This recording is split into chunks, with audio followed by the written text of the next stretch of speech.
Welcome to Real Foot Forward, a West Tennessee podcast from Discovery Park of America in Union City, Tennessee. Today's episode is brought to you by Main Street, Union City.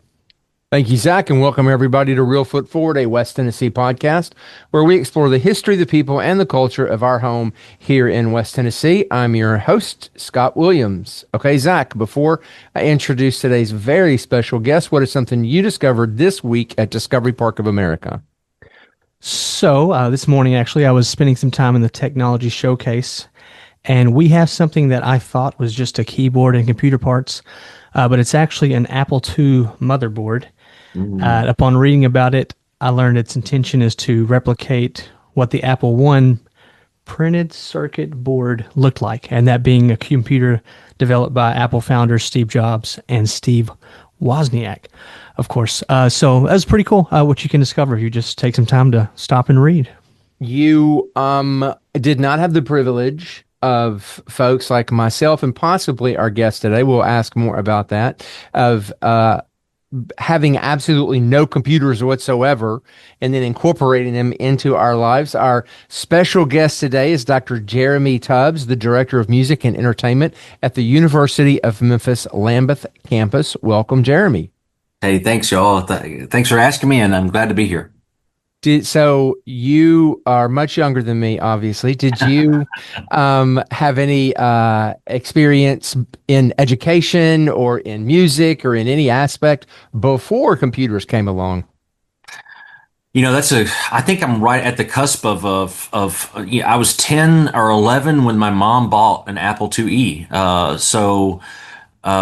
I had just started playing guitar when I was about 7 or 8 years old. So maybe a year or two after that, we had a computer in the house, but she used it for word processing and typing like a typewriter. And I used it to play Oregon Trail or something like that, you know? So it was just I remember that. I remember Oregon Trail. some little floppy disk game that you could buy. And, she had that computer for a long time. It worked for a long, long time, actually. So it was a good computer. I've still got one of my old ones in storage somewhere, but I was working at Clio Gift Wrap in Memphis, and shout out to all my Cleons. And we actually bought a computer to see if we could find any application for design, you know. And of course, this is back when we were revving on Letraset type, to make headlines and things like that. So back us up a little bit. Tell us, where did you grow up and what did your parents do? Yeah. So I grew up about 20 minutes south of Jackson, Tennessee. My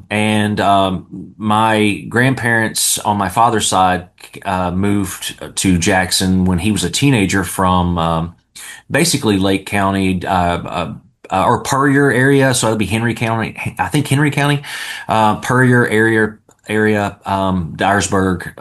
That's where my family's from.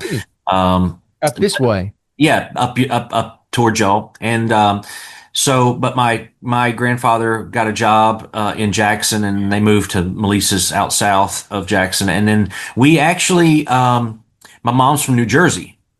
So my mom grew up and was recruited to come to college in Jackson at Lambuth College at the time. So my mom and dad met when she moved to go to college. She was in college, and he went into law enforcement. So he never went to school for that for any kind of college training. It was all police academy and law enforcement.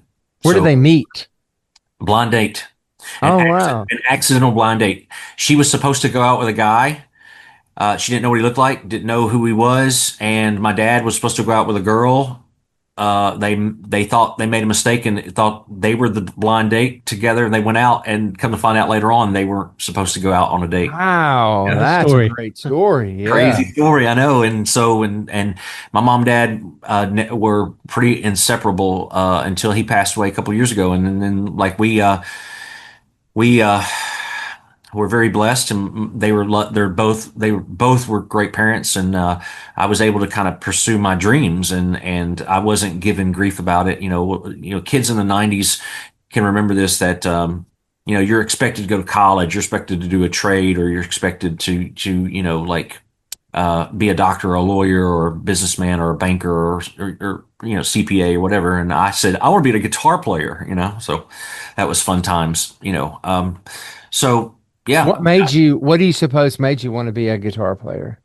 um, it's sort of like a tractor beam, pulling somebody in. I don't really remember even starting to do it. Mom said when I was 4 or 5 years old that she could tell that I would go to the piano in the den and start to um, like play melodies, especially Christmas tunes.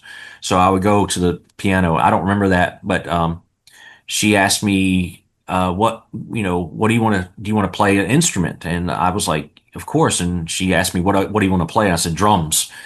And she said, no, you can't play drums. We're not going to have a drum set in my house. And so she said piano or guitar. And of course, guitar made more sense because it's portable and you can move around with it. So I decided on guitar. And by the time I was 7, I think that was when I had my first guitar teacher. I was a little boy. And then I don't remember. Mostly, like, I just went to guitar lesson every week for forever. I mean, I never quit going. And Do you have so siblings?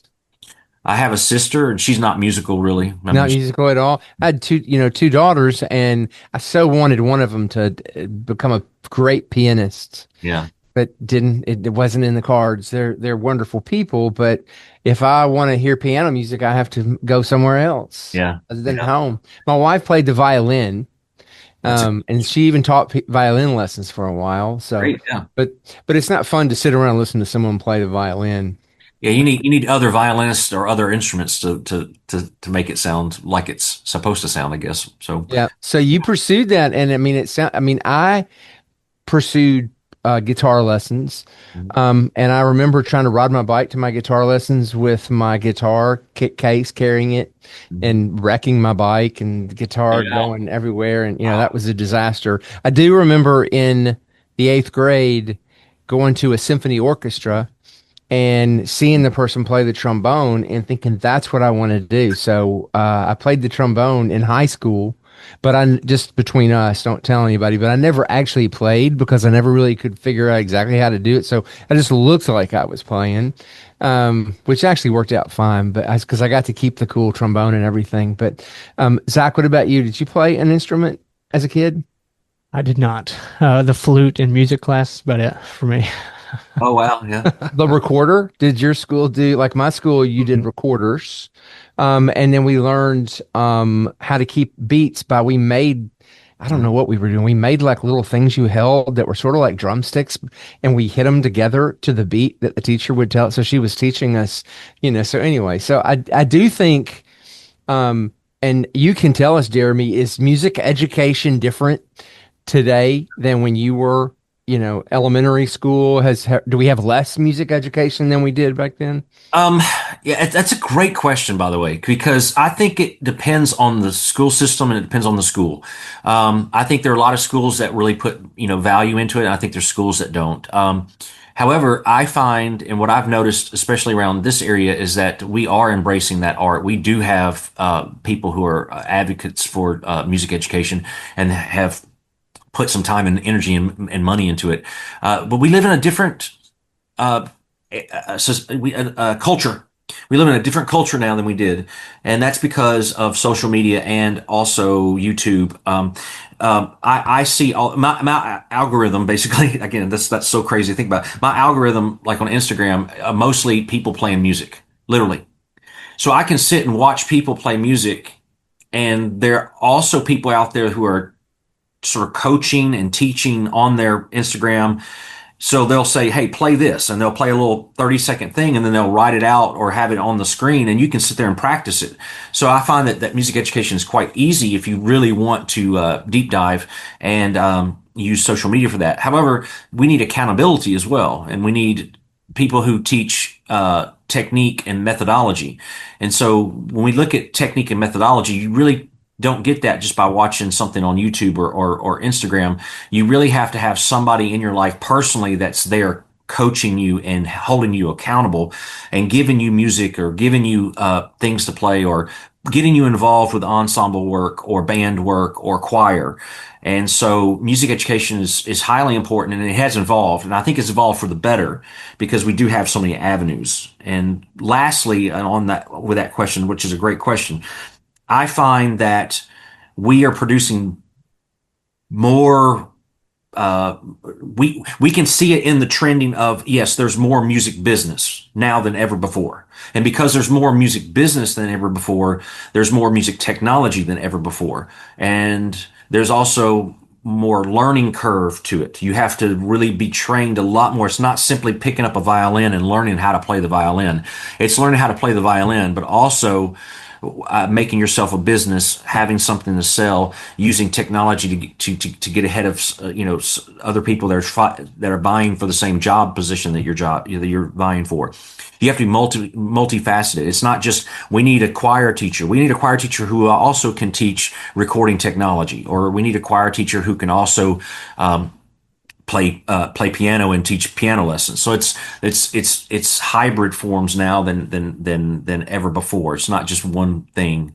We have to be multidimensional in a lot of ways. So that's a long answer, but No, that's interesting. that's the answer. That's the answer I think is the best. So Social media also, I think, does introduce young people to different aspects of music, or, sort of open the doors to, exploring further, which is what Discovery Park's all about, inspiring children and adults to see beyond.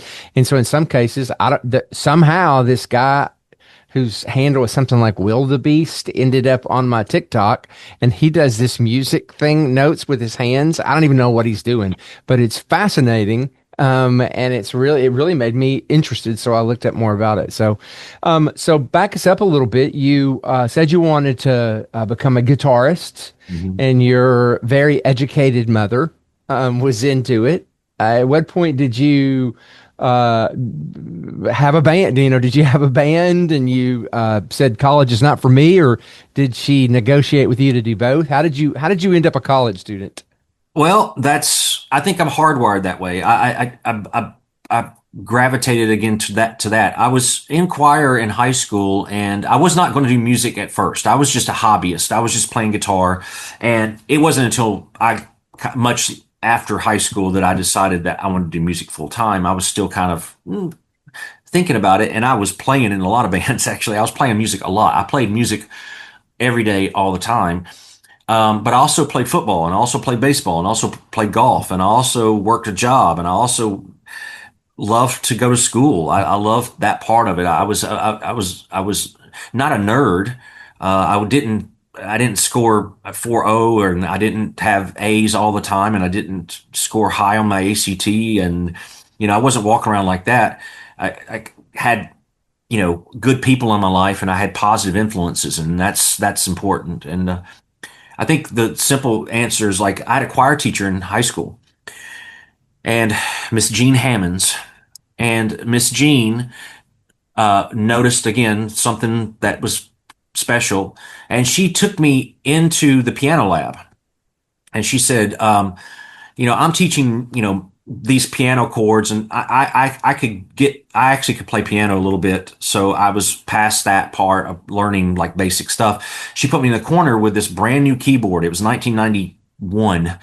And it was a Yamaha or a Korg. I can't quite remember. I think it was a Yamaha, and it had a floppy disk, and you could write MIDI on it. You could write music on this floppy disk from this keyboard. So I put the floppy disk. She goes, "I want you to mess with it and write." So I made songs. I made chord progressions, drum beats, bass lines, synth parts, string parts, and then I handed it to her one day, and I said, "Hey, I did this during class while you were teaching. I did this during class," and she plugged it in and played it, and she said, "Oh, this is great." So I started to make the tracks that she would load into the synthesizer that went across the room, which is state of the art, by the way, at this point, and she would trigger the tracks, and then she would play the chord progression, and everybody would play along with her. So I did that, and then I started having fun with it, where I was like, 1991 was a great year in music history. Just that year alone, you had some iconic records. I mean, Pearl Jam's 10, Red Hot Chili Peppers' Blood Sugar Sex Magik. You had the Black Album by Metallica. You had Use Your Illusion 1 and 2 by Guns N' Roses. I mean, you had all these great iconic rock albums that guitar players gravitate towards, which I did. And then I started to like just play all the songs on those records. I mean, it was like that just fueled my fire as well. So I had this technology computer kind of thing going on that was new. We didn't have personal phones and and laptops. I mean, we had hard drives with floppy disks and 4-track recorders and ADAT tape and reel to reel and all that stuff. But it was very physical. It was a physical, visceral thing that you made music with blood, sweat, and tears back then. It wasn't anything. It wasn't anything that you used a computer for. So I loved it. I grabbed a hold and rode. Went to college for it, and then went and got my master's degree for it, and I went and got my PhD for it, and I kept going to school after that. I haven't stopped. I do special trainings, I do certificate programs, I do specialty, lectures and conferences, developing more skills. I mean, being a guitar major doesn't mean that you understand everything. You have to do, you have to do uh, a lot of different things. You have to understand and listen. I think about identity and the art of just listening sometimes, just to like be teachable and to say, hey, I might have this degree, but I still need to learn a lot about a lot of other things. So that's how I feel day to day. So education's number one, ground zero for me. I just kept, you know, um, uh, stamina and time. It was just that was what it became for me, just doing it all the So time. you were living in Jackson, is that That's correct? right. Hmm. And then it came time to go to college, and um, you probably, because you were, you did a lot of cool stuff. You probably, had your pick of a number of colleges that you could technically go to. Did you have a list? Did you do like we did with my daughter? I think we went to about 20 colleges when it was her time to. Did you visit around, or did you know right off you want to go to Lambuth? Yeah, no, I visited. And I visited for my master's degree, and I visited for my, well, not so much my PhD, because the PhD was very specific, and I knew that Memphis had the best program really in the southeast. I mean, you talk about SEC schools basically, or any type of school that would have a PhD program in music. Most of them have DMAs, which is a doctorate of musical arts. I mean, that's like 95% of it. Very few have a PhD in music. So that was a no-brainer because Memphis was the only one that had it really.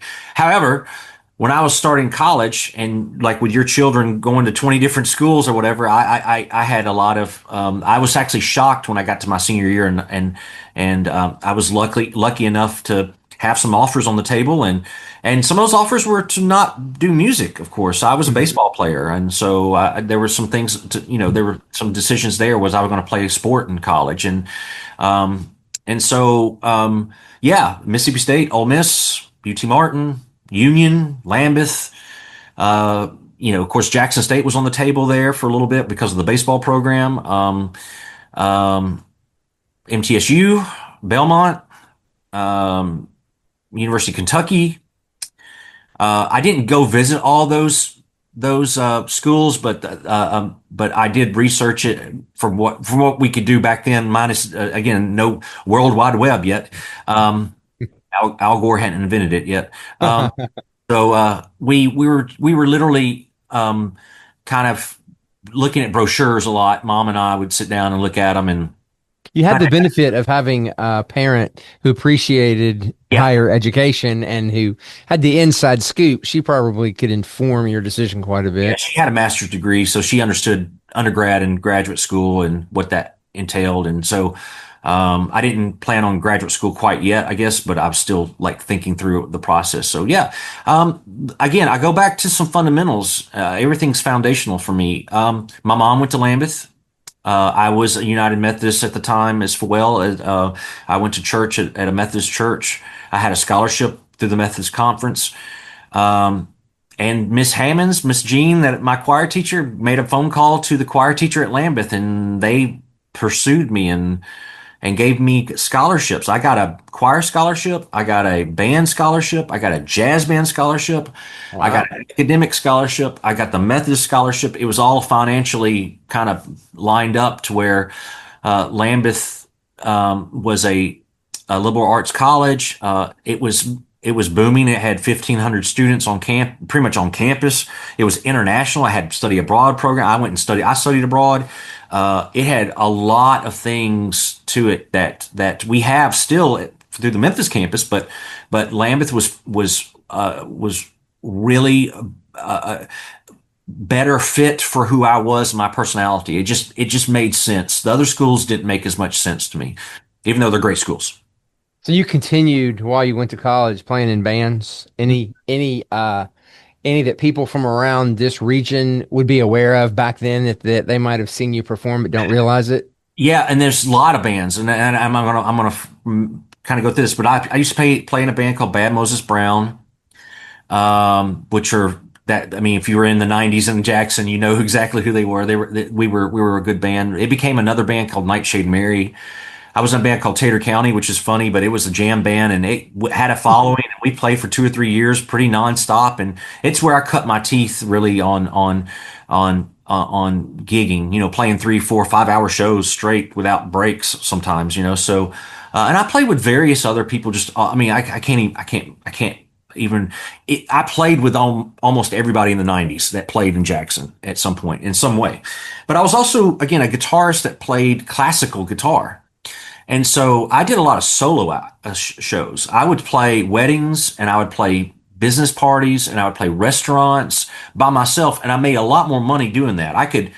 If I were playing in a band in the 1990s in Jackson, this is pre my Memphis days because I moved to Memphis for 12 years and played in Memphis the same way. And I played a lot of bands in Memphis and it was a different scene. It's a totally different thing.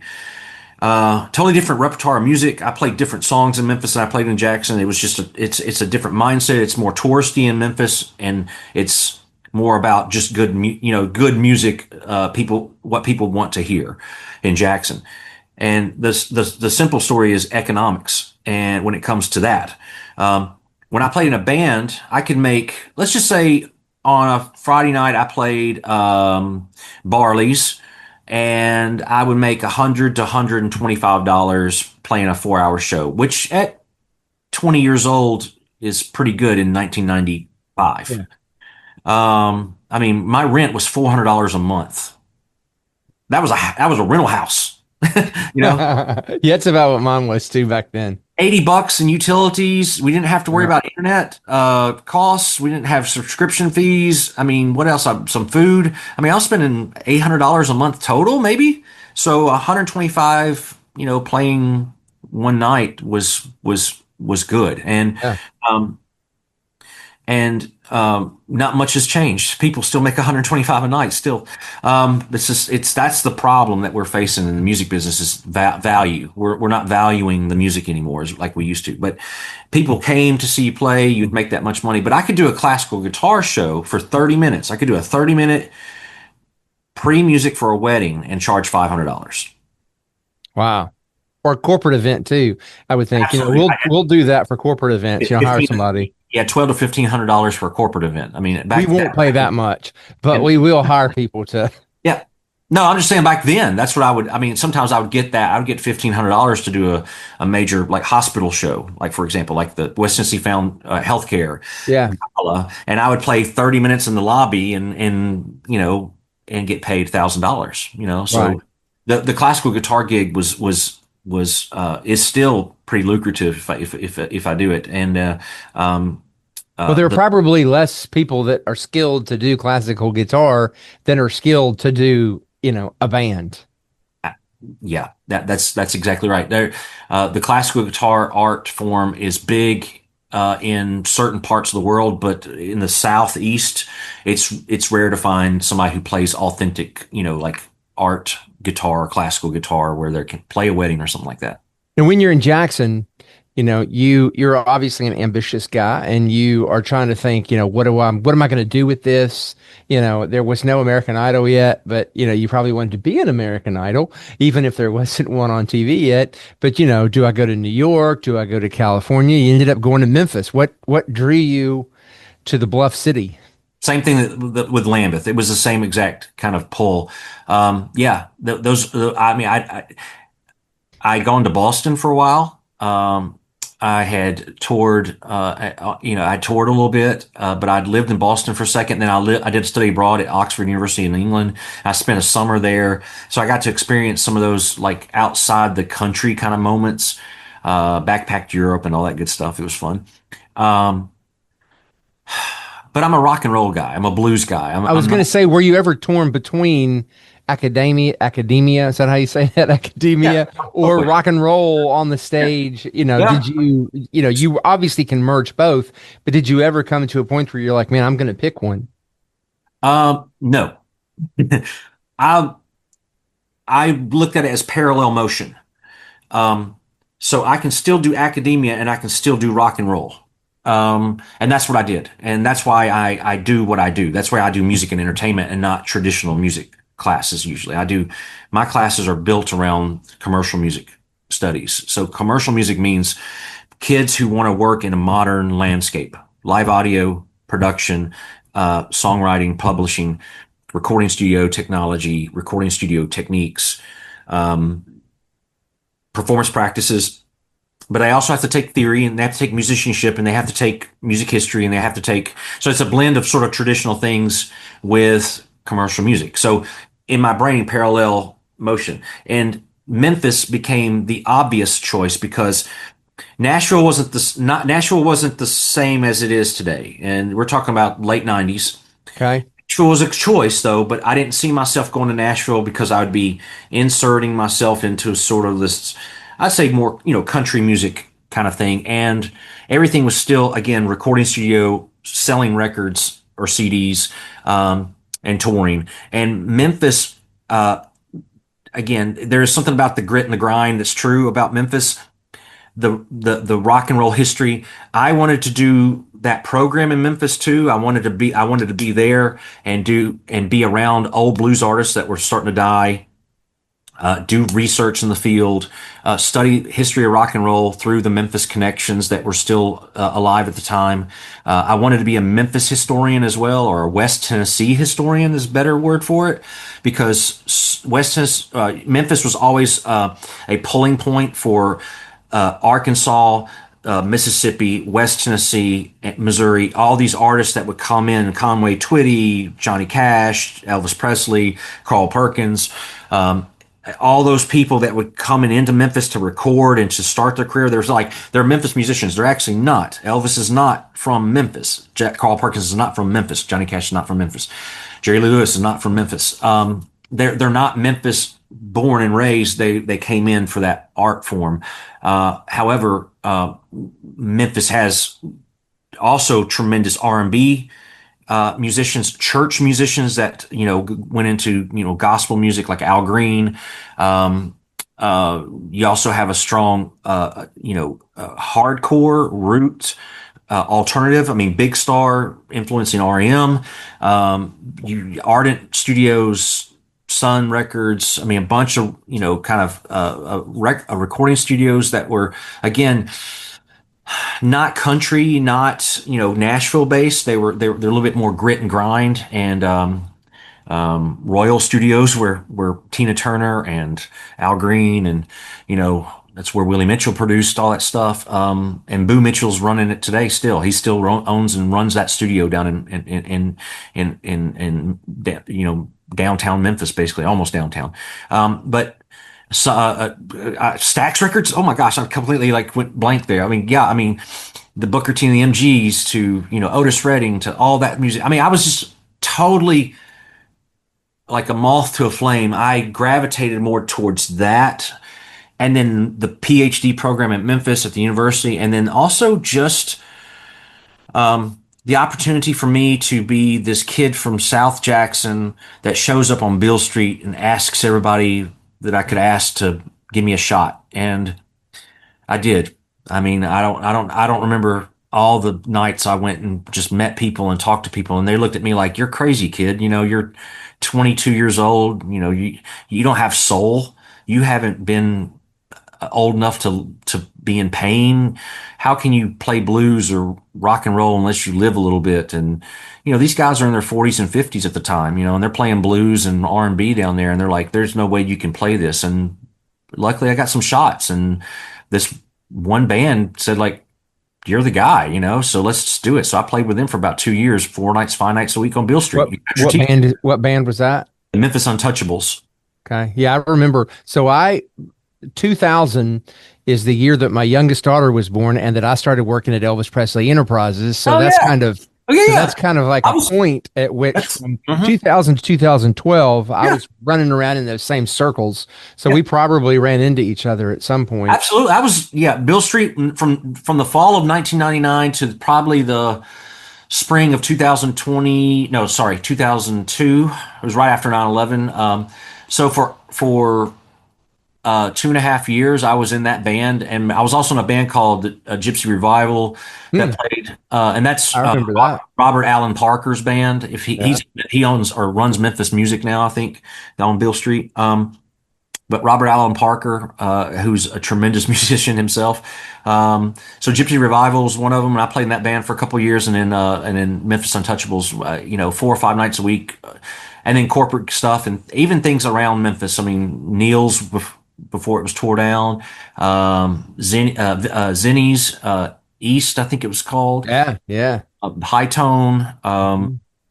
All the TJ Mulligans. We did a circuit of TJ Mulligans there, and then all the stuff, all the places on Beale Street, Old Daisy, New Daisy, Tap Room, uh, Yeah. Silky O'Sullivan's, Club 152, all those. I mean, it was, yeah, it was fun time, and I learned how to really play. You know, that was a different thing. It wasn't like the Jackson days where I was still sort of learning them. I learned how to play music because you know you play 4 hours, 4 to 5 nighs a week. Yeah, You learn it. you So really what part of town were you living? Where was home when you were in Memphis? Midtown, downtown? Midtown for the first 2.5 years. I was down That's where next we to, were. next to Rhodes College. Yeah. Yeah, we lived, my wife Michelle and I, we lived at the corner of Overton Park and Avalon. Oh well, yeah, that's close to that actually. Yeah, that's real close. Oh gosh, what was the name of the street? Maybe I've had a lot of addresses. Yeah, no, I understand. But yeah, But so it was there's, right out next to Rhodes. I drove back. I would go yeah, past Rhodes. I would turn on next to Rhodes, and then there was one of those side roads, and I cannot remember the name of the street to save my life right now. yeah, my girls went to Snowden, Yeah, the yeah, school. right there. Yeah. So it's there's definitely for anybody, for anybody who's never been in Memphis or, really visited or lived there, it's hard to explain the grit and grind, the energy, the creative spirit, and so people would, ask, and they ask my daughter now, why do you want to live in Memphis, and she'll tell them she just loves it. She loves the energy, she loves the creative spirit. It's something that you almost can't put your finger on. It's almost something magical in a way.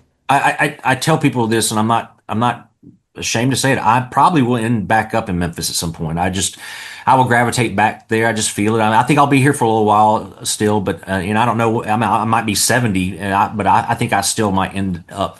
I just really love Memphis a lot. I really do, I love being in Jackson. I'm close to my family here, but I probably will end up in Memphis. And if the opportunity comes around where, um, um, you know. I can get that, or I can be there again. I probably will take that opportunity.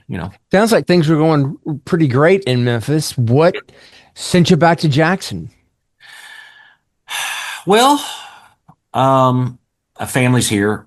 Also, this job was new. They wanted to plant a program here that was different than at the main campus, and I proposed this program.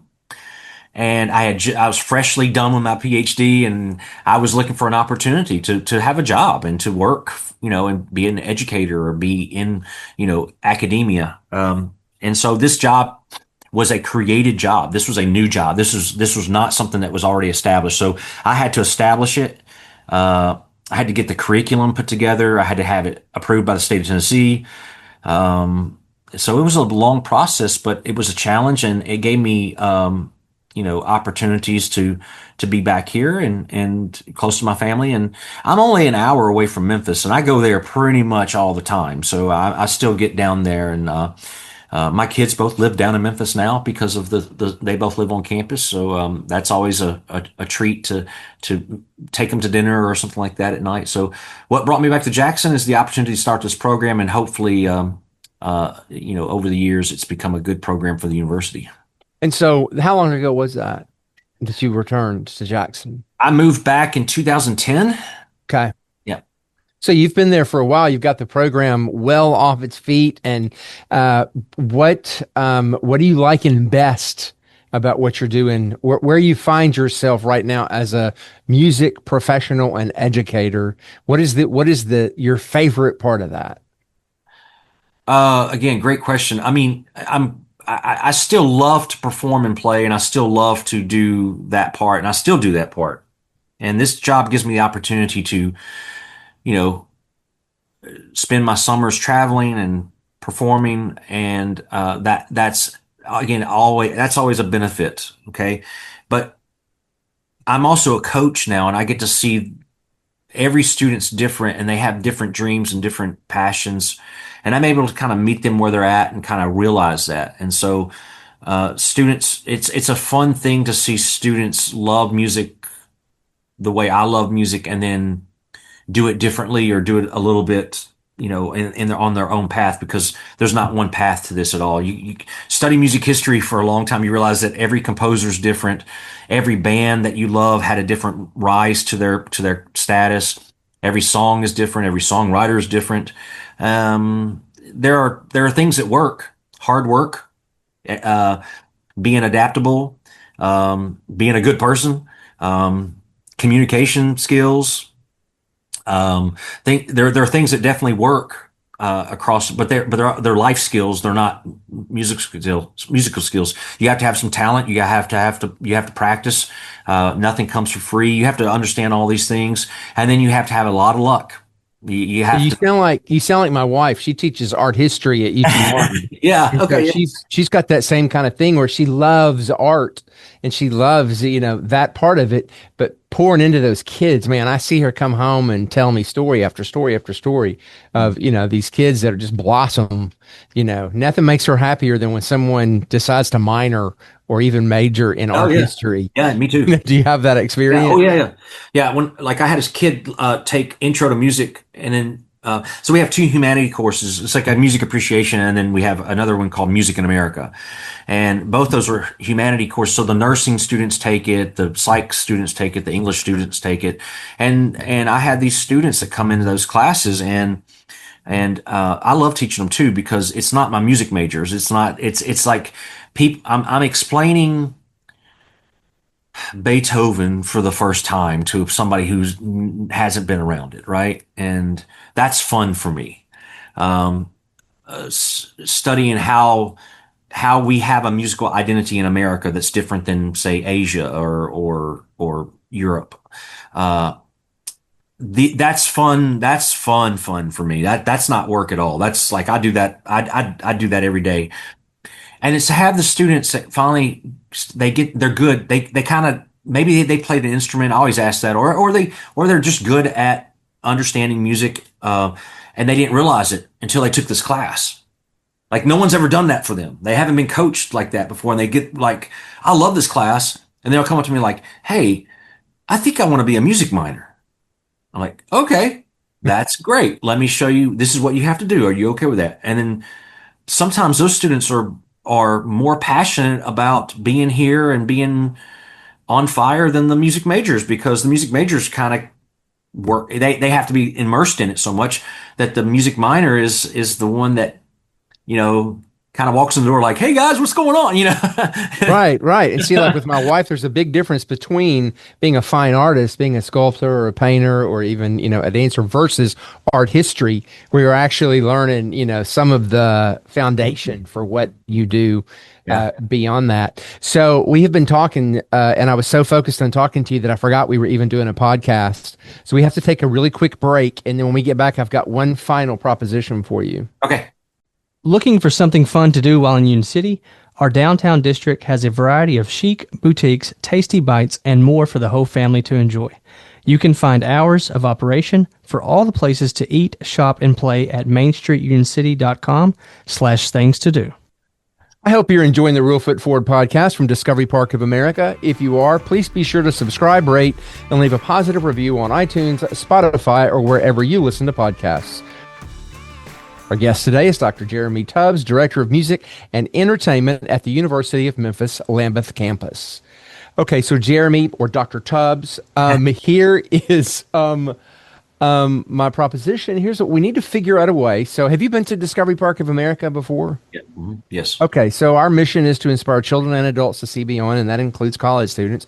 We need to create some opportunities for us to hire some of your folks, some of your bands, or people that you're trying to give experiences on stage. Because we have a music festival that takes place in May and June every Friday night called Rhythm on the Rails. We're trying to incorporate more bluegrass, more heritage music and things like that. So be thinking of opportunities where you think, you know what, I need to get X band down there to perform. Yeah. Yeah. We'll pay. Yeah. No, and I can give you a handful of things already so we need to, connect with that and talk about that then. Let's do that. And then before we go, I know that you saw a hole in the world of bands being able to connect with potential places to perform. So you created a whole online database, if you will. Yeah. I guess tell us about that. Yeah. So about 11 years ago, almost like to the month, there was just a vast disconnect between like who's playing where, when they're playing, and not just in Jackson, but just all over West Tennessee, and even it kind of grows into Shelby County a little bit, or goes into Shelby County.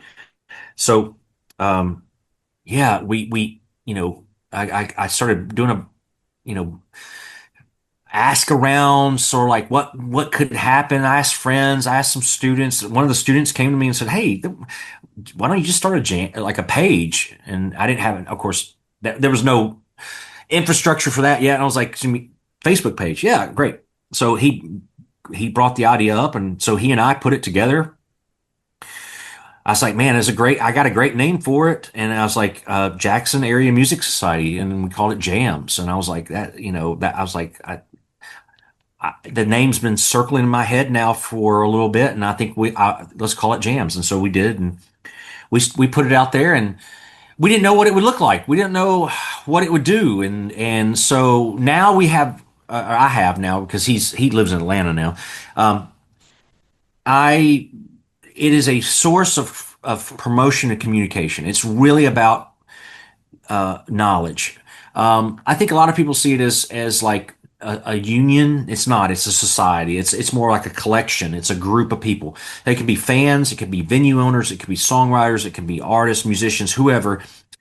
And it's a group page where you can go on and you can see who's playing about 80 shows a week. That's what we're sitting at right now. So that's a lot of music. It's not even a week. It's within 6 days. From Wednesday to Tuesday of every week, you can see it just got posted actually about an hour ago. So from Wednesday to Tuesday, you can see who's playing on Wednesday night, Thursday night, Friday night, or Saturday night, Sunday night, Monday night, Tuesday night kind of thing. And of course, Friday night and Saturday night are a lot more. So it's a little harder to keep up with. I connect with the venues a lot of times, or I just look and keep up with who's playing where. I get a lot of personal messages too from people. I also, allow people to post on the page that it's music related. We're not a sell site. We're not a restaurant promoting your specials kind of thing. I try to remove all that just because it gets cluttered a little bit, but it's primarily focused on music promotion. who's playing where, what time do they play, location, all that stuff is important. Then that got some steam, and the tourism office here in Jackson, Visit 10, and then a local advertising agency called B3 Creative had an idea to start what's called Jackson Hidden Tracks and an artist directory and working with the state of Tennessee. And it has become like this thing where Jams puts it out on Facebook, Hidden Tracks grabs it, puts it out as a post as well, and puts it on the Tennessee State Tourism site where you can see that. And then the local news outlets pick it up and then repost it. And last time I looked it up, we're getting about 70,000 hits a week or so. So that's a lot, Yeah, and that's a great service for these folks that are playing and want to help. Getting the word out about your live music event is a challenge, as Zach knows, because that's what he does here at Discovery Park. And he's probably even been on the Jams site before and didn't make the connection with you. So Yeah. thank you for doing that. That's an incredible service to everybody who's into music in this region. Yeah, and likewise, Zach, if you ever need, or if we can connect at some point and do a better job, if I can do a better job promoting what you have going on, I mean, I'd love to do that. So we Awesome. should connect definitely on Facebook that way, and let me know what's going on with you guys so I can make sure it's on the post as well. I can't, I miss some things, I can't see everything, and it's hard to read minds, who's playing at what venue if they don't post or if we don't connect. So I'd really love to connect with people and communicate that. So yeah, if we can do that, that'd be great. And I want it to be good for everybody. So I don't. So if someone's listening and they're either in a band or they have a student who they want to go to Lambuth or to University of Memphis at Lambuth campus, how do they follow you? How do people connect with you on social media to find out what you're doing these days? Yeah, so Facebook is just type my name, Jeremy Tubbs, in, and it should pull up. I'm playing a guitar. Dr. Tubbs on Instagram. My University of Memphis email is jtubbs@memphis.edu. It's really easy to remember. And I mean, I have high school students or potential students come to campus all the time, and they'll sit in a class, or I'll just give them a private tour. That seems to be the best thing. And then they can ask me questions and see if that's the right fit, if that's what they want to do. Or I encourage them if they, if they play trombone and they love trombone, and I say, well, you know what, this is not trombone heavy. We don't do a lot of trombone here. We do other things. I would then connect them with the trombone professor at Memphis and let him know, hey, I have a student that's very interested in trombone. This is the connection, and then link them together, and then see if that's the best thing, and if that's an option.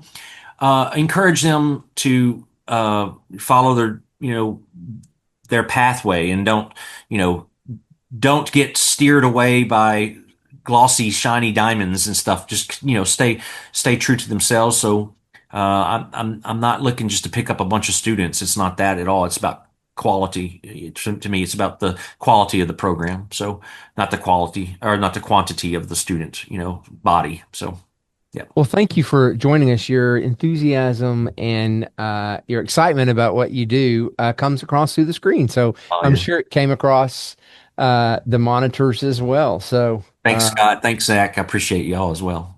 And thanks to all you listeners who joined us today at Discovery Park of America. Shout out to our friends over at Main Street Union City for sponsoring today's episode. Our mission here is to inspire children and adults to see beyond.